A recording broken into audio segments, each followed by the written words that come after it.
सभी के लिए नमस्कार। राजस्थान जियोग्राफी का लेक्चर नंबर 3 चल रहा है। हमने अभी तक राजस्थान जियोग्राफी का development, geographical structure, relief features, geomorphic regions, जलवायु, मिट्टी एटसेट्रा देख चुके थे। खाद्यान्न फसलें देख चुके थे। सिंचाई के स्रोत देख चुके थे। आज मरुस्थलीकरण, व्यर्थ भूमि, मरुस्थल विकास कार्यक्रम, पशुधन और डेयरी विकास तक का यूनिट नंबर 2 का हिस्सा देखेंगे। ओके। मरुस्थलीकरण, देखो, नाम से ही इसके से पता लगता है। मरुस्थल जो है ना, क्या होता है मरुस्थल? मरुस्थल एक ऐसी व्यवस्था होती है जहाँ पे एरिया जो होता है, कोई भी क्षेत्र जो होता है, उसमें पानी की मात्रा बहुत ही कम रहती है। वो मरुस्थल होता है। मरुस्थल जिसे रेगिस्तान भी कहा जाता है, एक ऐसा क्षेत्र है जहाँ बहुत कम वर्षा होती है। के कारण वहाँ का वातावरण पौधों और जानवरों के लिए लायक नहीं रहता। मरुस्थल रेतीला नहीं हो सकता। मरुस्थल बर्फ से ढका भी हो सकता है, जैसे कि अंटार्कटिका और तिब्बत के पास में आपने देखा होगा ग्लेशियरों वाला हिस्सा है, वो भी मरुस्थल ही है, डेजर्ट। कोपेन ने इसके लिए बी टाइप का क्लाइमेट बताया, BWH और BWK। BWK तो है ठंडे के लिए और H है गर्म के लिए। ठीक है ना? तो ये मरुस्थल के दो टाइप बताए हैं। जीरोफिटिक वेजिटेशन होती है चारों,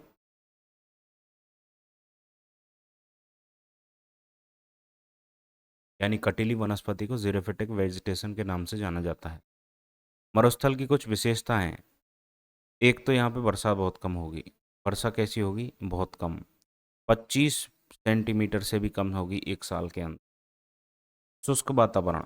शुष्क वातावरण यानी कि वाष्पीकरण बहुत ज़्यादा, यानी गर्मी पड़ेगी, सनलाइट बहुत ज़्यादा पड़ेगी, तो जैसे ही सनलाइट पड़ेगी पानी भाप बनकर उड़ जाना। पानी जैसे ही उड़ जाएगा तो क्या होगा? वहाँ पे नमी बहुत कम बचेगी, और नमी बहुत कम बचेगी तो वातावरण कैसा हो जाएगा? शुष्क हो जाएगा।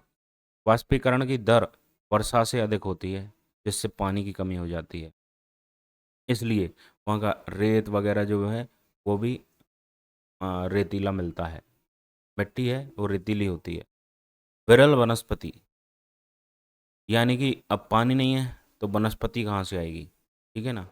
इसलिए कुछ ऐसी वेजिटेशन होती है जो पानी स्टोर करके रख सकती है, जैसे बबूल का पेड़ है ना, या फिर कैक्टस, जिनमें कटीली वनस्पति पाई जाती है, वो यहाँ का हिस्सा होती है। और इसके प्रकार कैसे हो सकते हैं? ये गर्म हो सकता है, ठंडा हो सकता है। जैसा कोपेन ने बताया था, BWH, और इसके लिए BWK, है ना, K for cold, H for hot. इस तरह से आप इसको याद रख लेना। ये इसकी वेराइटीज़ हैं। ये रेतीले, पथरीले, बर्फ से ढके किसी भी प्रकार के हो सकते हैं। ये रेग और ये अर्ग कहलाता है। तो कहते हैं रेग, रेगिस्तान यानी पथरीला मरुस्थल, और ये अर्ग यानी रेतीला मरुस्थल। समझ में आ गई ना बात?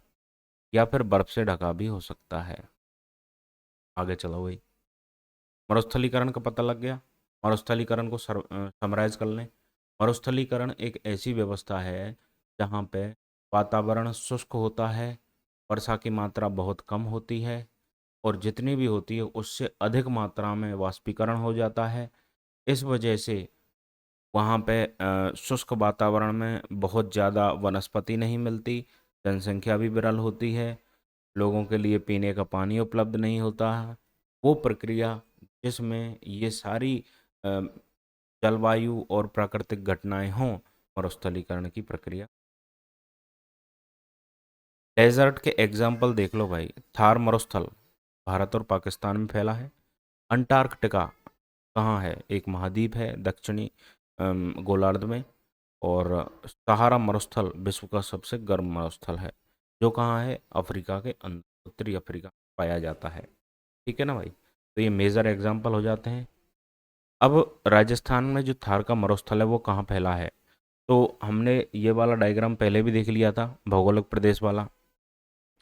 इसमें ये वाला, ये डैश डैश लाइन जो दिखा रखी है, शुष्क एवं अर्धशुष्क मरुस्थलीय प्रदेश।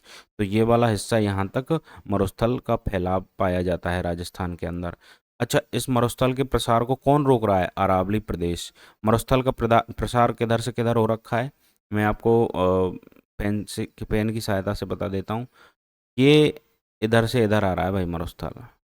ये डार्क पेन लेता हूँ एक बार मैं ना। मरुस्थल का प्रसार वेस्ट टू ईस्ट है, वेस्ट टू ईस्ट। और अरावली प्रदेश इसके लिए क्या है? बैरियर का काम कर रहा है। यानी अरावली की वजह से ये पूर्वी राजस्थान की तरफ प्रवेश नहीं कर पा रहा है। अगर अरावली नहीं हो तो मरुस्थल पूरे राजस्थान को कैप्चर कर सकता है। ये पूरा हिस्सा मरुस्थली हो जाएगा, ये हिस्सा मरुस्थली हो जाएगा अगर पर्वतें ना हो तो। अच्छा, पर्वत किस प्रकार से रोकते हैं? मान के चलो इस प्रकार से कुछ हिल्स हैं, पहाड़ियाँ हैं, तो क्या करेंगे? ये हवा इधर से आएगी, तो हवा का जो इम्पैक्ट होता है वो ग्राउंड लेवल पे मैक्सिमम होता है, और ऊपर की तरफ वो लेसर है। ठीक है ना? ऊपर की तरफ उसका इम्पैक्ट कम होता चला जाता है। तो ये पहाड़ जो हैं इस हवा को रोक लेते हैं। बस हवा को रोका और मरुस्थलीकरण रुका। ठीक है ना भाई? बस दैट्स इट। तो मरुस्थल का आपको पता लग गया, ये किस नाम से जाना जाता है? ये थार, थार, या फिर ग्रेट इंडियन डेजर्ट।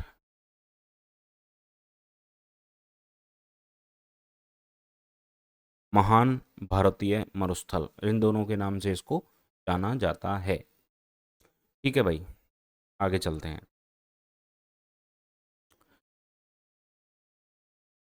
अच्छा, ठीक है, अब वो तो क्या है, मरुस्थल था। अभी मरुस्थलीकरण की एक डेफिनेशन के तौर पर अपन आप देखें, मरुस्थल का विस्तार होता है तो इसे मरुस्थलीकरण कहा जाता है। जैसा हमने बोला कि वो जो प्रक्रिया मरुस्थलीकरण मरुस्थल की होती है, मरुस्थल की विशेषता पाई जाती हैं, उस प्रक्रिया को मरुस्थलीकरण कहा जाता है। ठीक है ना? यह प्राकृतिक कारणों से या मानव गतिविधियों से हो सकता है, जैसे अत्यधिक चराई, वनों की कटाई और जलवायु परिवर्तन। एक एक करके एक एक चीज़ को देख लेते हैं। अत्यधिक चराई का मतलब क्या है? जो पशु होते हैं, पशुचारण, पेस्टोरलिज्म, पशुचारण। क्या होगा कि मान के चलो कोई पे ऐसे घास उगेगी, पशु आया वो इसे खा गया। जड़ समेत खा सकता है या फिर जड़ के ऊपरी हिस्से में से खा सकता है, तो नीचे जड़ रह जाएगी। क्या रहा यहाँ पे? मिट्टी आ जाएगी, पौधा उगेगा नहीं। पौधा उगने की कोशिश कर रहा था नमी से, लेकिन पशु आके खा गया। अब पशु उसको पनपने ही नहीं दे रहे, तो फिर होगा क्या? कहानी खत्म, मरुस्थलीकरण की प्रक्रिया चालू। वनों की कटाई, पेड़ कटेंगे तो वही प्रक्रिया होगी, मिट्टी ही बहेगी, मिट्टी को कोई रोकने वाला नहीं है, मिट्टी फैलेगी और वातावरण में परिवर्तन देखने को मिलेगा। और ये जलवायु परिवर्तन जो है, ये एक ऐसी होलसम प्रक्रिया है जिससे बहुत सारी प्रक्रियाएं प्रभावित होती हैं। सब कुछ ही प्रभावित हो जाता है इससे, जलवायु परिवर्तन से। जलवायु जो होती है उसके फैक्टर्स कौन कौन से हो सकते हैं? जैसे रेनफॉल यानी बरसात हो सकती है, क्लाइमेट का सिस्टम जैसे कि टेम्परेचर और एयर सिस्टम। ठीक है ना? हवा किस प्रकार प्रभावित होंगी, और इसके अलावा सॉयल, है ना, वाटर लेवल। तो ये बहुत सारे फैक्टर्स हो सकते हैं जिनको जलवायु परिवर्तन के नाम से जाना जा सकता है। ये सब परिवर्तित होते हैं, तो मरुस्थलीकरण की प्रक्रिया भी इनसे प्रभावित होती है। अच्छा, एक और इसके लिए थोड़ा और सिंप्लीफिकेशन है। मरुस्थलीकरण का सामान्य अर्थ है उपजाऊ एवं अमरुस्थली भूमि का मरुस्थली भूमि में परिवर्तन हो जाना। जबकि पर्यावरणविद इसे एक क्रमबद्ध प्रक्रिया मानते हैं जो जलवायु, प्राकृतिक वनस्पति, मृदा, जीव जंतु, मानवीय क्रियाओं का परिणाम है। ठीक है ना। इस प्रक्रिया से मरुस्थलीय क्षेत्रों का विस्तार होता चला जाता है। तो अपन देख चुके थे किस प्रकार अरावली इस मरुस्थल के प्रसार को राजस्थान में रोके हुए है। तो ठीक है ना। तो आप इस चीज़ को और पढ़ लेना थोड़ा सा और आगे चलते हैं।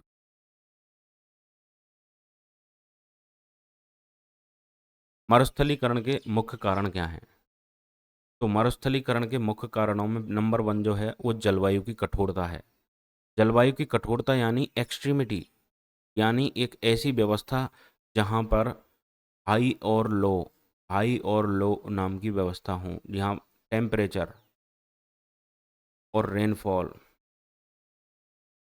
टेम्परेचर, रेनफॉल, टेम्परेचर बहुत हाई होना, रेनफॉल बहुत कम होना, टेम्परेचर बहुत कम होना, रेनफॉल बहुत कम होना। दो ऐसी एक्सट्रीम कंडीशंस हैं जिनकी वजह से मरुस्थल फैल रहा है। अब यहाँ पे अपन देखने की कोशिश करें तो उच्च तापमान और न्यून वर्षा, उच्च तापमान और न्यून वर्षा पहले नंबर की कंडीशन देखने को मिलेगी। ये कहाँ है? राजस्थान के अंदर। और जो ठंडी प्रदेश हैं, ठंडे, वहाँ पे ये वाली व्यवस्था देखने को मिलेगी।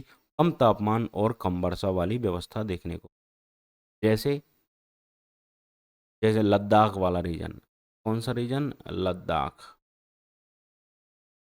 भारत में लद्दाख है। कहाँ है लद्दाख? बताओ भाई। केंद्र शासित प्रदेश है, जम्मू कश्मीर का हिस्सा था पहले। तो ठीक है ना, उत्तर भारत के अंदर ये दो व्यवस्था थार, ग्रेट इंडियन, को दिखाती हैं। वनस्पति का अभाव मरुस्थलीकरण का मुख्य कारण है। वनस्पति क्या करती है? मिट्टी की रोकथाम करती है। मिट्टी का की रोकथाम यानी मृदा संरक्षण, मृदा संरक्षण। मृदा संरक्षण क्या करेगी? जैसे जड़ जो होंगी वनस्पति की, वो मिट्टी को कंट्रोल करेंगी और मिट्टी को फैलने से या इधर उधर भागने से मृदा अपरदन को रोकेंगी। तो अगर वनस्पति होगी, तो अगर वनस्पति का अभाव होगा तो मरुस्थलीकरण फैलेगा। मिट्टी जो है वो यहाँ से वहाँ भाग जाएगी। मिट्टी लूज होते ही और सारी व्यवस्था भंग हो जाएगी। उस जगह पे जो एवेपोट्रांसपायरेशन है, वाष्पीकरण है, वो प्रक्रिया बहुत अधिक एक्टिव हो जाएगी। जनसंख्या वृद्धि मरुस्थलीकरण का मुख्य कारण किस प्रकार है? अच्छा, जनसंख्या वृद्धि जो है वो इस तरह से इम्पैक्ट नहीं करती कि भाई लोग पैदा हो गए बस ना। नहीं नहीं, लोग पैदा होंगे तो वो कुछ एक्टिविटी करेंगे, जैसे कुछ कमाएंगे, कुछ फैक्ट्रीज इस्टेब्लिश करेंगे, कुछ खेती करेंगे, या जो कुछ भी करेंगे वो प्रकृति के साथ छेड़छाड़ जरूर करेंगे। अगर प्रकृति के साथ छेड़छाड़ कर रहे हैं, प्लस वो छेड़छाड़ कुछ इस तरह की है कि वहाँ के नेचुरल इकोसिस्टम को इम्बैलेंस कर रहे हैं, जैसे कि पेड़ों की कटाई, है ना। अगर पेड़ों की कटाई करेंगे, भेड़ बकरियाँ चराएंगे ऐसी जगह पे जहाँ पे वनस्पति बहुत ही नगण्य है, तो अल्टीमेटली क्या है कि वहाँ पर वनस्पति कम होती चली जाएगी और मरुस्थलीकरण का प्रभाव बढ़ता चला जाएगा। अनियंत्रित पशुचारण, आपने देखा होगा एनिमल हर्डर, पशु चारक जो होते हैं वो पशुओं को लेकर इधर उधर घूमते रहते हैं, क्योंकि उनके लिए एक जगह ना पानी की ना खाने की व्यवस्था होती है।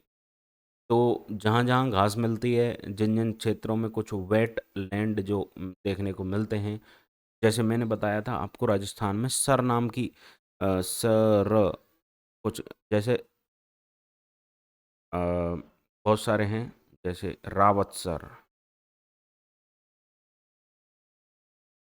है ना। जिन जगहों के नाम के पीछे सर आए उसका मतलब होता है तालाब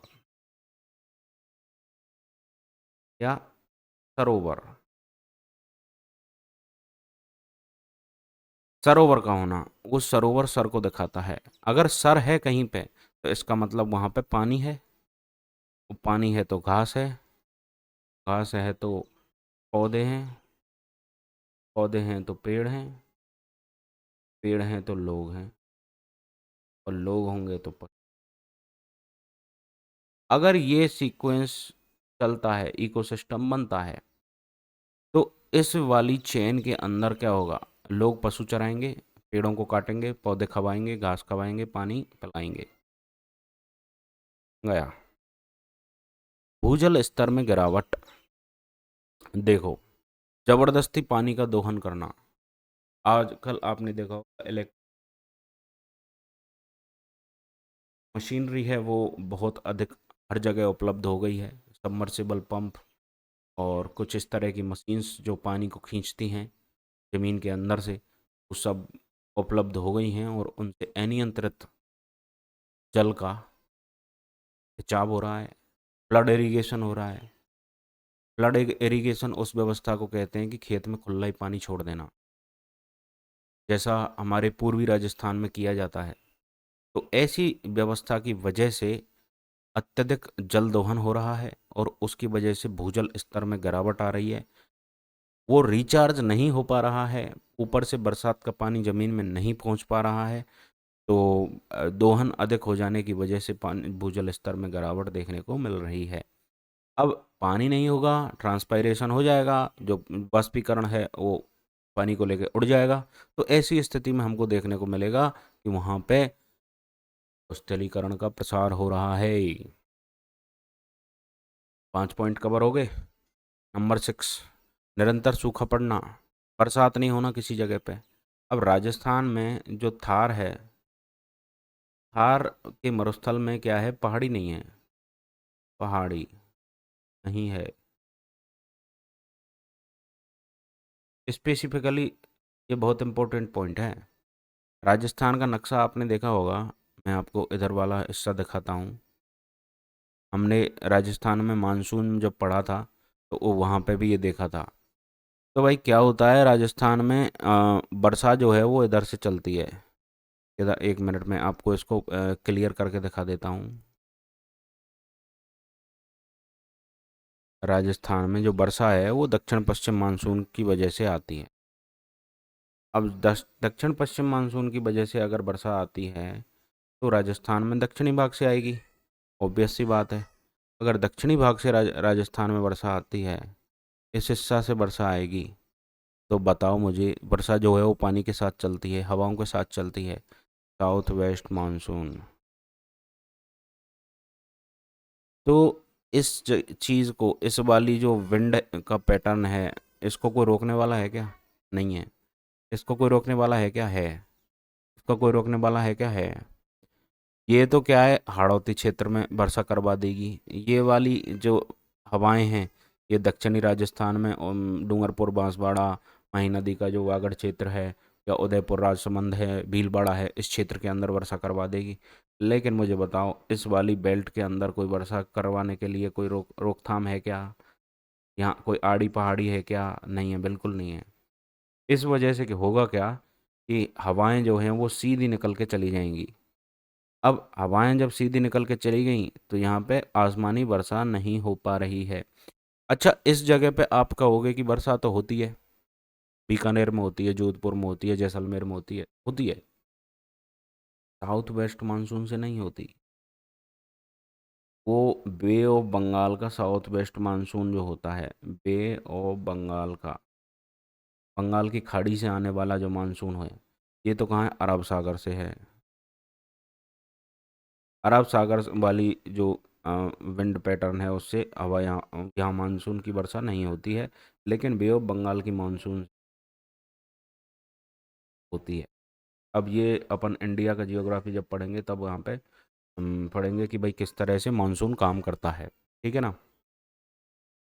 बे ऑफ बंगाल की इससे होती है। अब ये क्या है, जो पानी है, जो वर्षा है, वो इस वाले क्षेत्र में करवाता है वर्षा। अब यहाँ के लिए आप देखोगे, अ, अरावली, ये आड़ा मिल रहा है, तो अगर आड़ा मिलेगा, अरावली, हाड़ौती वगैरह मिलेगा, तो ये पूर्वी क्षेत्र में बहुत अधिक वर्षा करवा देगा। प्लस इसको जब क्रॉस करके इधर पहुंचेगा तो यहाँ पे भी बहुत अधिक मात्रा में वर्षा हो जाएगा। ठीक है ना? इस तरह से अ, जैसलमेर को छोड़कर बाकी पूरे इलाके के अंदर वर्षा कौन सा करवाता है? बे ऑफ बंगाल का मानसून। आगे चलो भाई। हाँ, ये चल रहा था। अब आता है भूक्षरण यानी मृदाक्षरण, है ना। अगर लैंड की क्वालिटी, जो मिट्टी की क्वालिटी है, वो कुछ इस तरह की है कि वो भंगुर है, वो लूज पार्टिकल्स वाली है, रेतीली मृदा है, मतलब भूड़ा, है ना। अगर रेतीली मृदा है और वहाँ उसको कोई रोक सकने वाली व्यवस्था नहीं है, तो होगा क्या ऐसी व्यवस्था में कि मृदा का क्षरण होगा, थोड़ा बहुत पानी आएगा, कुछ भी आएगा, हवा का झोंका आएगा, तो वो मृदा उड़ेगी।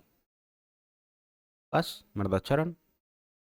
वायु अपर्दन में वृद्धि। अब वायु अपर्दन क्या होता है? वायु अपर्दन ऐसी व्यवस्था है जिसमें वायु द्वारा मिट्टी का एक जगह से दूसरी जगह पर बहाव कर दिया जाता है, मिट्टी का स्थानांतरण कर दिया जाता है। जैसे रेत के टीलों के बारे में आपने सुना होगा कि रेत के टीले एक जगह से दूसरी जगह पर खिसकते हैं। ये अपन पढ़ेंगे जब एक हिस्सा अपन ऐसा भी लेंगे जहाँ पे राजस्थान में जो रेत के टीले हैं, है ना, उनकी अपन डिटेल में व्याख्या समझेंगे कि कौन से प्रकार के टीले कहाँ पे पाए जाते हैं। ठीक है ना। तो ये वायु अपर्दन उस प्रकार से है। अब खुली जगह है, पेड़ पौधे नहीं हैं, तो वायु का प्रसार जो है वो बहुत अत्यधिक तीव्रता से होगा। पेड़ पौधे होंगे तो वायु रुक रुक के चलेगी, थोड़ा इसकी स्पीड भी डाउन होगी। लेकिन अगर ऐसी व्यवस्था है कि वहाँ दूर दूर तक कोई पौधे नहीं हैं, कोई पेड़ नहीं है, तो वायु जो है वो खुली चलेगी, उसको कोई इसकी स्पीड को रिड्यूस करने वाला नहीं होगा। तो ऐसी अवस्था में क्या होगा कि वो धूल के कण अपने साथ से उठाएगी, धूल के कण उस हवा के अंदर मर्ज होंगे और वो दूसरी जगह उनको स्थानांतरित कर देगी। जब उसका वेलोसिटी कम होगी या उसके अंदर जो कैरिंग कैपेसिटी है उसकी हवा की वो कम हो जाएगी, तो वो उन पार्टिकल्स को छोड़ देगी और दूसरी जगह स्थानांतरित कर देगी। कभी ना कभी तो ऐसा मौका आएगा ना कि हवा उन चीज़ों को, उस वजन को सहन करने से रुक जाएगी या सहन नहीं कर पाएगी। तो उस अवस्था में क्या हो, पार्टिकल्स को छोड़ देगी हवा और अल्टीमेटली जो है वो रेत का स्थानांतरण हो जाएगा। वायु अपर्दन में इस प्रकार वृद्धि हो जाती है, पेड़ पौधे नहीं होने की वजह से या मरुस्थलीकरण होने की वजह से। जहाँ सिंचाई का विस्तार है वहाँ लवणता, जल संचयन और जल रिसाव की समस्या देखने को मिल रही है। इसका मतलब क्या है? 3 पॉइंट हैं: लवणता, जल संचयन और रिसाव की समस्या। मैं यहाँ से कहानी शुरू करता हूँ इंदिरा गांधी नहर परियोजना से। इंदिरा गांधी नहर परियोजना हम देख चुके हैं ऑलरेडी, कौन कौन से जिलों में है, राजस्थान के बॉर्डर वाले जिलों के अंदर है। होगा क्या कि वो मिट्टी से बंधी हुई उसके बंध होंगे वो नहर के, तो पानी क्या है कि वो खुला चलता है नहर के अंदर। अब वो रेतीली मृदा है, वो पानी को ऊपर नहीं रखती है, वो पानी को अवशोषित भी कर लेती है, क्योंकि रेत के कणों के बीच में जो गैप है वो बहुत अधिक देखने को मिलता है। अगर उनके बीच में अधिक गैप देखने को मिल रहा है तो ऐसी स्थिति में क्या होगा कि पानी उनके अंदर समाहित हो जाएगा, पानी का परकोलेशन डाउन लोकेशन हो जाएगा, ट्रांसलोकेशन हो जाएगा। तो पानी अगर रेत के अंदर समाहित हो जाएगा तो ऊपर बहुत कम पानी बहेगा और नीचे ज़मीन में बहुत अधिक पानी जम जाएगा, भर जाएगा। तो अल्टीमेटली क्या होगा कि वो पानी जो है वो रिस रिस कर उस रास्ते से, जो नहर का रास्ता होता है, खुदी हुई नहर होती है, उससे बाहर आने की कोशिश करेगा। तो वो जल रिसाव की समस्या बनेगी। प्लस लवणता। अब लवणता क्या है भाई? जब, अब यहाँ देखो, एक मैं हल्का सा डायग्राम बना देता हूँ आपके लिए। क्या होगा कि एक ऐसी जगह है जहाँ पे पानी भरा हुआ है और इसके ज़मीन में पानी भरा हुआ है। जब सूर्य की रोशनी पड़ेगी तो इसमें से भी पानी उड़ेगा और इसमें भी ज़मीन में से भी पानी उड़ेगा। यही तो मरुस्थलीकरण की व्यवस्था है। इससे तो बहुत अधिक फर्क पड़ेगा नहीं, लेकिन यहाँ से क्या होगा कि यहाँ से जो पानी है वो यहाँ से ही तो आ रहा था, रिसाव से। रिसाव वाला पानी यहाँ से ऊपर उड़ जाएगा साइड से। ये नहर है और इस नहर के साइड से ये गीली भूमि थी, यहाँ से ऊपर उठ जाएगा पानी। तो ऐसी स्थिति में क्या होगा यहाँ पे, नीचे से कुछ साल्ट होंगे, कुछ नमकीन लवण होंगे, वो क्या होंगे, वो ऊपर आने की कोशिश करेंगे। क्यों? क्योंकि वो पानी में घुले हुए हो रहे हैं। अब वाष्पीकरण एक ऐसी प्रक्रिया है जो सिर्फ और सिर्फ शुद्ध पानी ही ऊपर उठा पाती है। जो इसके अंदर मिक्सचर होते हैं वो उनको जमीन पे छोड़ जाती है। जैसे आपने सुना होगा, जो नमक बनाने की प्रक्रिया है, जैसे सांभर है, वहाँ पे क्या करते हैं, कुछ क्यारियाँ बनाते हैं, कुछ प्लॉट्स बनाते हैं, पानी को भरते हैं, तो वो लवणता है जमीन के अंदर, वो लवणता है। तो ठीक है ना भाई, इस तरह से ये मुख्य कारण बनते हैं। संसाधनों का अत्यधिक शोषण। अब जैसे पहाड़ है उसको खा रहे हैं लोग, मिट्टी को खा रहे हैं, रेत को खा रहे हैं, हर चीज़ का कंज्यूम कर रहे हैं। उसकी नेचुरल लोकेशन है, उस लोकेशन से छोड़ के उसको हर जगह के लिए ट्रांसलोकेट कर रहे हैं। तो होगा क्या ऐसी स्थिति में, नेचुरल बैलेंस ख़त्म हो जाएगा, रेगिस्तान का प्रसार होगा ही होगा। क्योंकि मैंने बताया अरावली रोके हुए है, लेकिन आप इस फैक्ट से वाकिफ़ हो जाओ, आधी से ज़्यादा अरावली ख़त्म हो। ऐसा क्यों हुआ? ज़बरदस्त माइनिंग, बहुत ही ज़्यादा अधिक मात्रा में खनन, अत्यधिक मात्रा में खनन, उसकी वजह से अरावली की जो पहाड़ियाँ हैं वही गायब हो गई। लोगों ने जेसीबी वगैरह चला के, मशीनों को चला के, क्रशर प्लांट चला के, और ये सब खत्म कर डाली। तो अल्टीमेटली होगा क्या, मरुस्थल का प्रसार होगा, और वो भी पूरब दिशा की तरफ। थार मरुस्थल पूरे राजस्थान को घेर के रहेगा। राइट। 1 मिनट का गैप।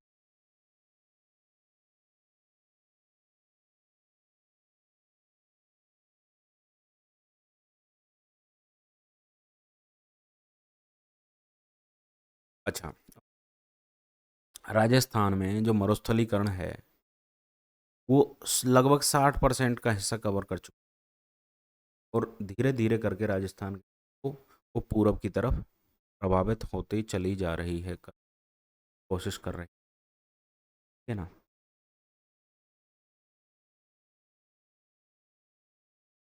अब देखो, मैंने बोला आपको लास्ट वाली, अरावली की पर्वतमाला यद्यपि मरुस्थलीकरण के प्रभाव को रोके हुए है, किंतु वनोन्मूलन यानी वनों की कटाई, खनन एवं अन्य मानवीय क्रियाओं से पर्वतमाला भी स्थलीय हो रही है। ठीक है ना भाई। अब मरुस्थलीकरण जब हो रहा है तो उससे पर्यावरण के ऊपर कुछ प्रभाव पड़ रहा होगा। पर्यावरण पे कुछ इस तरह से प्रभाव पड़ रहा है कि समस्याएं देखो आप, अरावली पहाड़ी श्रृंखला के विभिन्न अंतरालों से व्यापक रेत बहाव। क्या हो रहा है कि अरावली कट रही है, अरावली खोदी जा रही है, तो रास्ता बन रहा है, गैल बन रही है। अगर गैल बन रही है तो लोग आएंगे, रास्ते से होकर आएंगे। अब लोग के लिए यहाँ पे अगर हम कहें कि रेत है, अगर वो लूज सैंड अगर आ गया, तो रेत है वो, रेत क्या होगा कि यहाँ का जो ज़मीन है उसके ऊपर उस रेत का फैलाव हो जाएगा। फिर यहाँ भी उस प्रक्रिया घटित हो कि वहाँ ट्रांसपायरेशन अधिक होगा उस रेत ना, जल वाष्पीकरण जो है वो अत्यधिक होगा। तेज हवाओं एवं जल द्वारा कटाव। तो तेज हवाओं द्वारा मिट्टी का कटाव होता है, और जल द्वारा भी मिट्टी का कटाव। मरुस्थल के प्रसार से वनों का विनाश। वन जो हैं वो कटेंगे तो मरुस्थल बढ़ेगा, और मरुस्थल बढ़ेगा तो वन जो होगा वो नहीं बढ़ पाएगा, क्योंकि उस लूज सैंड के अंदर बहुत अधिक मात्रा में वेजिटेशन ग्रोथ नहीं हो पाती है। मरुस्थल के प्रसार से वनों का विनाश ये देख चुके थे। नदियों तथा झीलों में गाद का भराव। अब होगा क्या है, जो मिट्टी बहुत अधिक मात्रा में उड़ेगी, धूल मिट्टी उड़ेगी, तो नदियों और नहरों में और झीलों में क्या होगा, वो मिट्टी समाहित होगी और वो भर जाएंगी। अगर वो भर जाएंगी तो आप जानते हो कि गतिशीलता नहीं रहेगी, नदियों में गतिशीलता नहीं रहेगी, और जो झील हैं उन झीलों में क्या नहीं रहेगा, स्पेस नहीं रहेगा पानी होल्ड करने के लिए, तो वो ठीक है ना। भूमिगत जल स्तर में अत्यधिक गिरावट। भूमिगत जल स्तर में अत्यधिक गिरावट इस तरह से हो सकती है कि अगर बरसात नहीं होगी और पानी को अंदर जाने की व्यवस्था नहीं होगी, तो अल्टीमेटली होगा क्या? तो भूमिगत जल स्तर में अत्यधिक गिरावट आ जाएगी, पानी नहीं जाएगा, वाटर रिचार्ज नहीं होगा, तो अत्यधिक गिरावट हो जाएगी। खाद्यान्न उत्पादन में कमी। खाद्यान्न उत्पादन में कमी को किस प्रकार देख सकते हैं? खाद्यान्न उत्पादन यानी कि गेहूं वगैरह उगना है ना, बाजरा उगना, ये किस चीज़ पर डिपेंड करता है? ये पानी की व्यवस्था पर डिपेंड करता है और मिट्टी की क्वालिटी पे भी डिपेंड।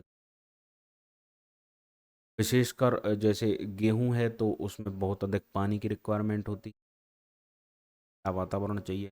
लेकिन रेगिस्तान होगा तो ऐसा हमारे लिए संभव नहीं होगा, क्योंकि आप जानते हो कि गेहूं की फसल वो कहाँ पैदा नहीं होती हैं, वो पश्चिमी राजस्थान में पैदा नहीं होती हैं, उत्तरी राजस्थान में जहाँ अत्यधिक ठंड पड़ती है, और पूर्वी राजस्थान में पैदा होती हैं। तो इस तरह से खाद्यान्न जो है उसके उत्पादन में भी कमी हो जाएगी। पेयजल के स्रोतों का सूखना, तो पानी के जो स्रोत होंगे वो भी सूख जाएंगे। तालाब लकड़ी में कमी हो जाएगी, क्योंकि वन नहीं होंगे तो लकड़ी कहाँ से होगी। चरागाह क्षेत्रों में भी कमी हो जाएगी, जो घास के मैदान होते हैं वो भी सूखते चले जाएंगे। निरंतर अकाल की संभावना भी हमें देखने। आगे चलते हैं।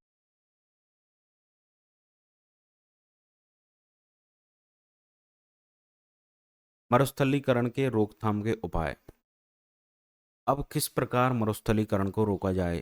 तो मरुस्थलीकरण के कारण देख लिए, उसकी विशेषताएं देख ली, होता कैसे है और क्यों होती है ये भी देख चुके। तो अब देखेंगे मरुस्थलीकरण के रोकथाम के उपाय। मरुस्थलीकरण को अरावली पहाड़ी श्रृंखला के सभी अंतरालों में हरी सुरक्षा पट्टी स्थापित करी। अरे पहले से ही बोला जा रहा है कि भाई पेड़ पौधे लगाओ, सघन वृक्षारोपण करो। अगर वृक्षारोपण होगा तो होगा क्या कि मिट्टी जो है उसके कटाव में कमी आएगी, वायु अपर्दन नहीं होगा और नहीं होगा। वायु अपर्दन को तो पेड़ का तना और पत्तियां रोकेंगी, वायु द्वारा अपर्दन को, और इसके अलावा जो जल अपर्दन है उसको पेड़ों की जड़ रोकेंगी। ठीक है ना। अगर ऐसी व्यवस्था है तो पहाड़ी के एरिया में जो जो गैप हैं उन गैप को फुलफिल किया जाए, 10 किलोमीटर चौड़ी एक पट्टी का व्यवस्था करी जाए। राजस्थान तथा समीपवर्ती राज्यों में सघन वृक्षारोपण किया जाए, पर्यावरण संतुलन के लिए आवश्यक है, किंतु कुल भूभाग के लगभग एक तिहाई भाग में वन होने चाहिए। ऐसा हमारा फॉरेस्ट का जो रूल है, फॉरेस्ट एक्ट है, वो कहता है कि 33% हिस्से के ज़मीन पर वन होना जरूरी है।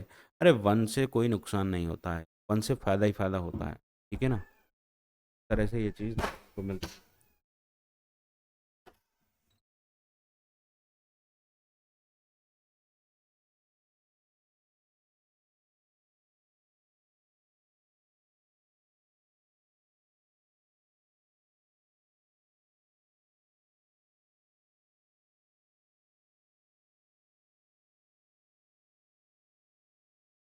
राजस्थान की रेतीली भूमि में 33% भूभाग पर विस्तृत है, जिस पर सघन वृक्षारोपण की से जलाव लकड़ी की समस्या भी दूर होगी, तो लोगों को पेड़ काटने के लिए ज़्यादा व्यवस्था ढूंढने की ज़रूरत नहीं पड़ेगी।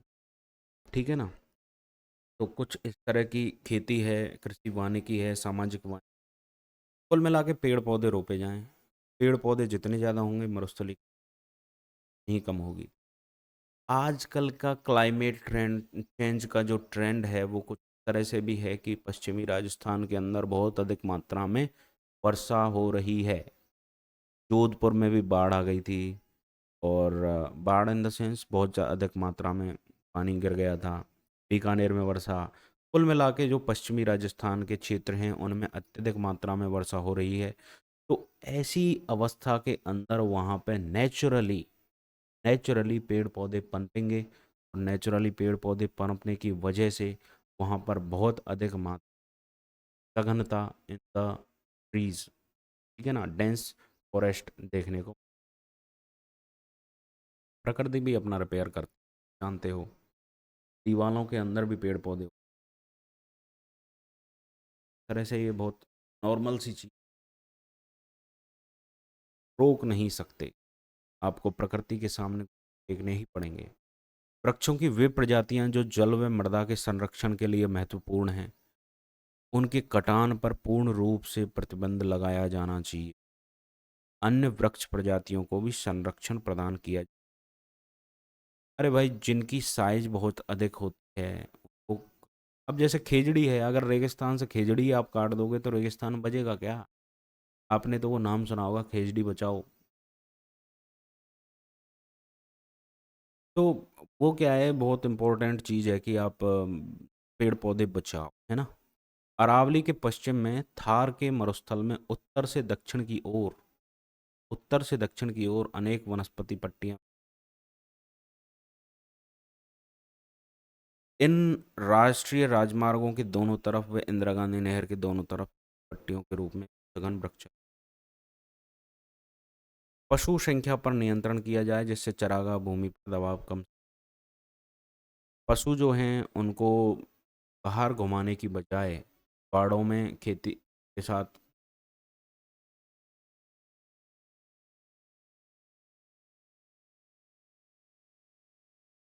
डोमेस्टिकेशन होना चाहिए एनिमल्स का। नए चरागाह क्षेत्रों का वैज्ञानिक ढंग से विकास किया जाना चाहिए।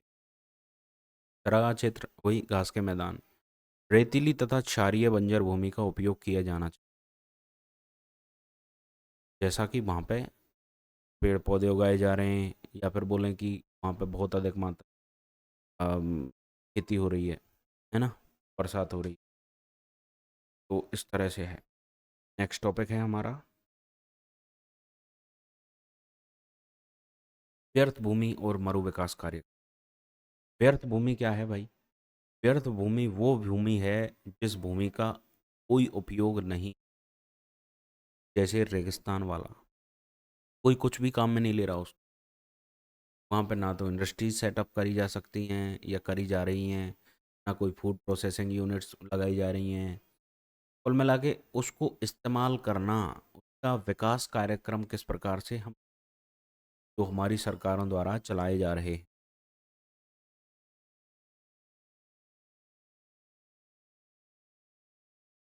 तो मरु विकास कार्यक्रम, इसको डेजर्ट डेवलपमेंट प्रोग्राम के नाम से भी जाना जाता है। किस नाम से जाना जाता है? Desert development programme, DDP.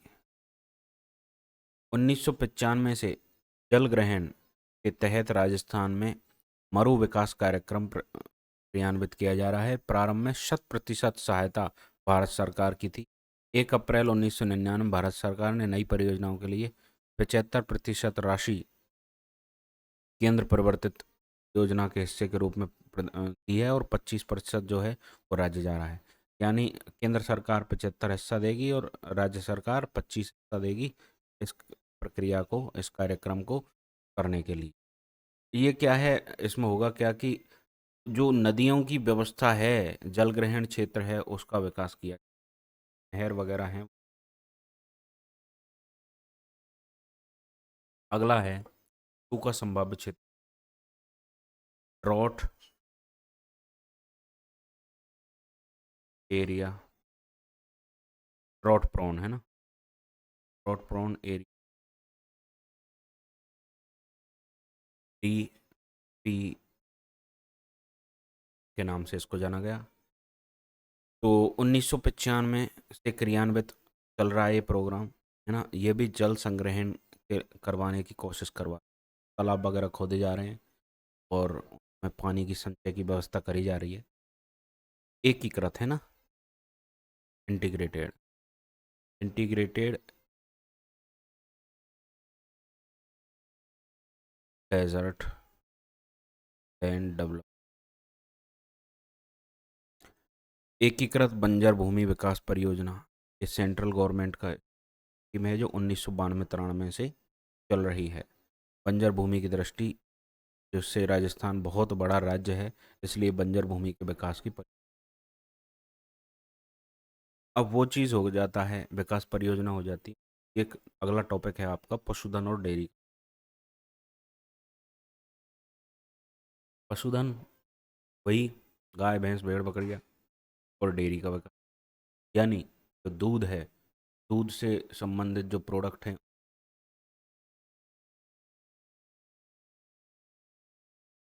क्या है। पशुधन का आखिर महत्व क्या है? तो राजस्थान की जो जीडीपी है उसका लगभग 11% हिस्सा पशुधन देता है। जीडीपी का मतलब है कि पूरे राजस्थान के अंदर कितनी पैसे का इनकम हो रही है एक साल के अंदर, ग्रॉस डोमेस्टिक प्रोडक्ट, एक साल के अंदर कितना पैसा बन रहा है, तो उसका 11% सकल घरेलू उत्पाद जिसको, वो यहाँ पे देखने को मिल रहा है। इससे पशुधन से। नंबर 2 है निर्धनता उन्मूलन। बहुत से गरीब परिवार होते हैं, वहाँ पे वो निर्धन होते हैं, तो उनको अगर पशुधन है उनके पास, वो अपनी इनकम जनरेट कर सकते हैं। रोजगार का सृजन। बहुत सारे ऐसे बेरोजगार लोग हैं जो उनको कोई काम नहीं है, तो अगर उनके पास पशु होंगे तो वो उनके कार्यक्रम में लगे रहेंगे और क्या करेंगे कि वो उनको रोजगार मिल जाएगा, वो इनकम का एक सोर्स जनरेट हो जाएगा। दूध बेचेंगे, है ना, घास फूस वगैरह बेचेंगे, गोबर भी बिकता है, मूत्र भी बिकता है आज के ज़माने में, तो क्या कुछ नहीं बिकता। तो ऐसी स्थिति में क्या होगा कि इनकम का सोर्स जनरेट होगा। देखा होगा गौमूत्र को, गाय का मूत्र पैक कर करके बेचो, और गोबर पैक कर करके बेचो। कंडे बिकते हैं ना शहरों में, जो गाँव से लोग कंडे लेके जाते हैं, उपले जिन्हें अपना लोकल लैंग्वेज में कहते हैं, उपले बिकते हैं। जो ढोर होते हैं जो पशु होते हैं, उन पशुओं से किस प्रकार इनकम का सोर्स जनरेट हो। डेयरी का विकास। पशुधन की सहायता से ग्रामीण दुग्ध उत्पादन को शहरी उपभोक्ताओं के साथ जोड़ हो रहा है ना भाई। अभी देखेंगे थोड़ी देर में कि कौन कौन सी डेयरीज हैं। डेयरीज क्या काम होती हैं, दूध का जो संकलन है वो होता है और उनको पैक करके अन्य जगह पे भेजा जाता है। जैसे आपने मार्केट से आने वाला थैलियों वाला दूध देखा ही होगा सबने, अमूल तरह की बहुत सारी कंपनी अपने मार्केटिंग कर रही हैं और दूध को संकलन करके और दूसरी जगह पे भेज रही हैं। इस प्रकार डेयरी का विकास होता है। आगे चलते हैं। परिवहन का साधन। तो पशु जो हैं वो परिवहन के साधन बहुत ज़माने से चले आ रहे हैं। आपने देखा बैलों को और भैंसों को और ऊंट गधों को, इनको इस प्रकार से इस्तेमाल किया जाता है बैलगाड़ियों में, है ना, और ऊंट गाड़ियों में, इस प्रकार से गधे गाड़ियों में इस्तेमाल किया जा रहा है। ठीक है ना। खाद की प्राप्ति। जो आजकल क्या है कि जैविक खेती का बहुत प्रचलन है ना, ऑर्गेनिक फार्मिंग का प्रचलन। तो उसमें केमिकल्स वाला खाद इस्तेमाल नहीं होता है, जैसे urea, DAP, single super phosphate, ये चीज़ इस्तेमाल नहीं होती हैं। जगह इस्तेमाल क्या होता है, जगह इस्तेमाल होता है खाद। कौन सा खाद?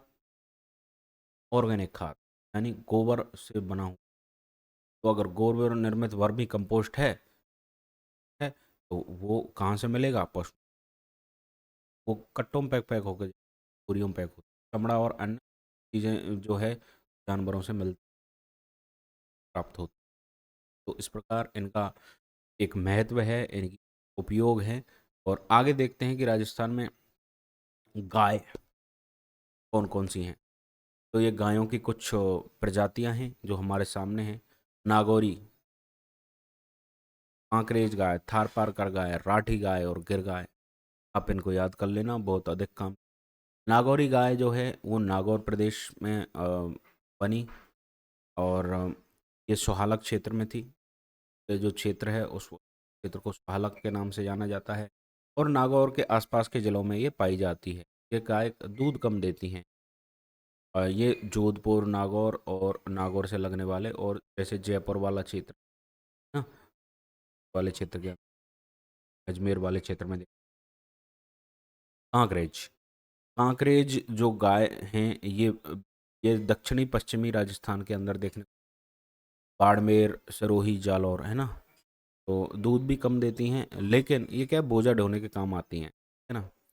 थार पार कर थार पार कर कहाँ है? जो थार के रेगिस्तान के आसपास हैं, मालानी बाड़मेर में।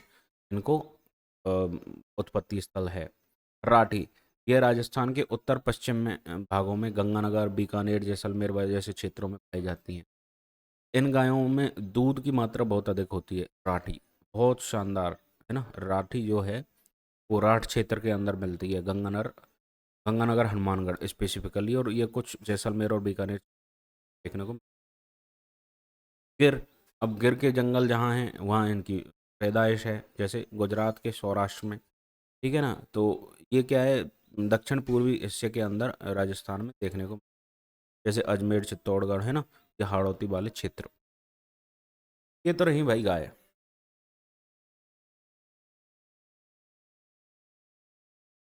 अब है भेड़।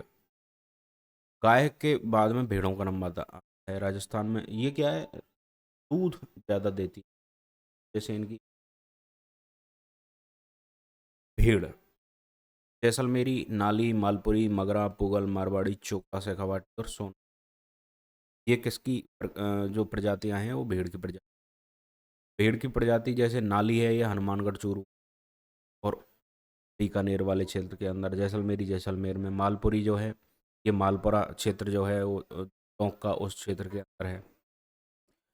मगरा जो है, अच्छा यहाँ पे क्या है, एक क्षेत्र का मैं नाम ले रहा हूँ या किसी भेड़ का या किसी भी प्रजाति का एक क्षेत्र से संबंध है, वो सिर्फ उसका उत्पत्ति क्षेत्र है। वो अब क्या है, थोड़े टाइम बाद आप जानते हो खरीद फरोख्त होती है, पशु मेले लगते हैं, तो एक जगह से दूसरी जगह तक पशु चले जाते हैं, तो इस प्रकार वो फैल जाते हैं, ठीक है ना। तो ये आप इन चीज़ों को इस तरह से समझो कि ये चीज़ एक जगह से दूसरी जगह तक फैल जाती हैं। मगरा कहाँ है, जैसलमेर, बीकानेर, चूरू, नागौर में देखने को मिलती है। पूगल बीकानेर के अंदर है। मारवाड़ी जो हैं वो मारवाड़ वाले क्षेत्र के अंदर है, जोधपुर, बाड़मेर, पाली के अंदर। चोकला या शेखावाटी, ये इंडियन मरीनो है, ऊन बहुत शानदार निकलती है इसकी, तो ये है, शेखावाटी क्षेत्र में मिलती है। सोनाड़ी जो है ये बांसवाड़ा ये क्या दक्षिण राजस्थान के अंदर मिलती है, कुछ चनौथर के नाम से भी कहते हैं। इसके जो कान हैं वो ज़मीन से टच करते हैं। अगला वाला जो प्रपोर्शन है हमारा वो है पशुधन विकास की समस्या है। तो आखिर वो कौन सी समस्याएं जिनसे पशुधन जो है उसका विकास नहीं हो पा रहा है। तो मानसून की अनिश्चितता से, अब सूखे की समस्या रहेगी तो पशुओं के लिए खाना उपलब्ध नहीं होगा, इस वजह से मानसून की अनिश्चितता से समस्या ग्रसित होती है। योजना एवं समन्वय का अभाव, तो सरकार योजना तो बना देती है लेकिन वो धरातल पर उतरती नहीं है, तो होगा क्या, उसका कुछ नहीं होगा। तो पशुधन का विकास नहीं हो पाएगा। पशुधन स्वास्थ्य योजना, तो कई बार अब आपने एक वायरस का नाम सुना होगा, या फिर नहीं सुना है तो मैं आपको सुना दूं। एक लंपी नाम का वायरस अभी 2-3 साल पहले प्रसिद्ध हुआ था, जिसको क्या बोलते हैं पशु स्वास्थ्य में यहाँ पे लग, लंपी। इसमें क्या है, गायों में कुछ लंप बन गए थे, उनके शरीर पे कुछ कुछ कुछ हिस्से उभर गए थे, कुछ ऐसे बोल सकते हैं फोड़े फुंसी निकल गए थे गायों के शरीर के ऊपर। तो उससे क्या है, ये बहुत तगड़ी डिजीज चली थी, बहुत सारी गायें मर गई थी। ये महामारी थी गायों की, ये कोरोना से पहले की एक व्यवस्था थी, है ना, कोरोना से पहले आई थी 2018 लंपी, है ना। तो ऐसी स्थिति में क्या है कि सरकार अगर सुविधा नहीं करती है, पशुओं की दवाइयाँ व्यवस्था नहीं हो पाती, तो है ना वो मर जाती है, वन विकास नहीं हो पाता है। पशु आधारित उद्योगों में कमी, अब पशुओं के से संबंधित उद्योग रहेंगे तो पशु भी नहीं बनेंगे, है ना, इस तरह से है। राज्य में डेयरी विकास के कार्यक्रम पे एक नज़र डाल लेते हैं, ये भी आपका एक इम्पोर्टेंट टॉपिक है। तो डेयरी क्या है, दूध के विकास से संबंधित है ना, डेयरी। तो राजस्थान में सहकारी डेयरी फेडरेशन है, उसको आरसीडीएफ के नाम से जाना जाता है, राजस्थान कोऑपरेटिव डेयरी फेडरेशन। ये 1977 में बना जयपुर के अंदर, उसके अंडर में ये सबसे इम्पोर्टेंट सबसे ऊंची बॉडी है। जैसे राज्य सरकार के बाद केंद्र सरकार के बाद राज्य सरकार के बाद जिला स्तर की सरकार ऐसे आती हैं, पंचायत स्तर की सरकार, ऐसे क्या है, एक हायरार्की है। तो सबसे ऊपर आरसीडीएफ, उसके नीचे डिस्ट्रिक्ट कोऑपरेटिव और उसके लिए प्राइमरी कोऑपरेटिव। ये गाँव में काम करती है प्राइमरी, ये डिस्ट्रिक्ट लेवल पे, और ये राजस्थान में इनका संचालन करती है। तो ये सबसे ऊंची जो संस्था है उसका नाम क्या है, आरसीडीएफ, राष्ट्रीय sorry Rajasthan dairy cooperative dairy federation के से जाना जाता है। अब राजस्थान में जो डेयरी हैं कोऑपरेटिव वाली, वो ये चार हैं: वरमूल, उरमूल, गंगमूल। वरमूल जो है western Rajasthan milk union limited. अब आपने सुना होगा अमूल क्या है। अमूल की भी फुल फॉर्म बता देता हूँ मैं आपके लिए। जैसे अमूल है, एम, यहीं से चालू हुई है सारी चीज़। अमूल दूध पीता है इंडिया, वही वाला। तो आनंद मिल्क यूनियन लिमिटेड, AMUL, ये गुजरात के अंदर है।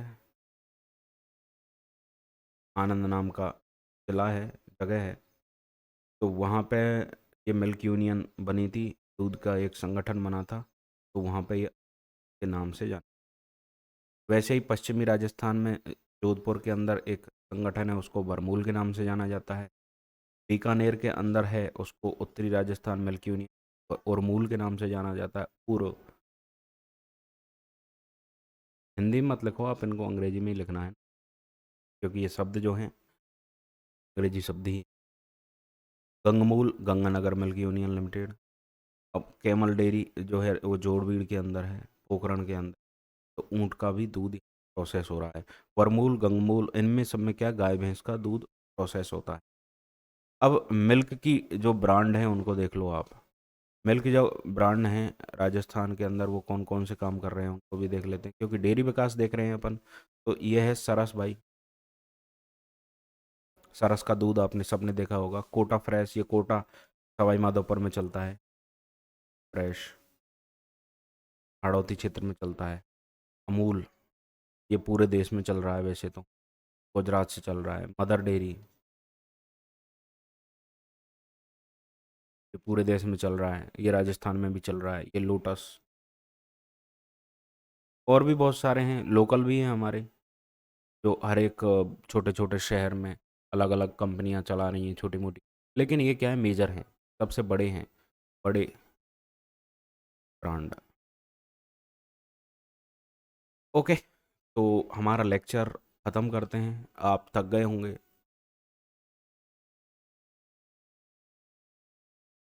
मैं आपको एग्ज़ाम से पहले सब कुछ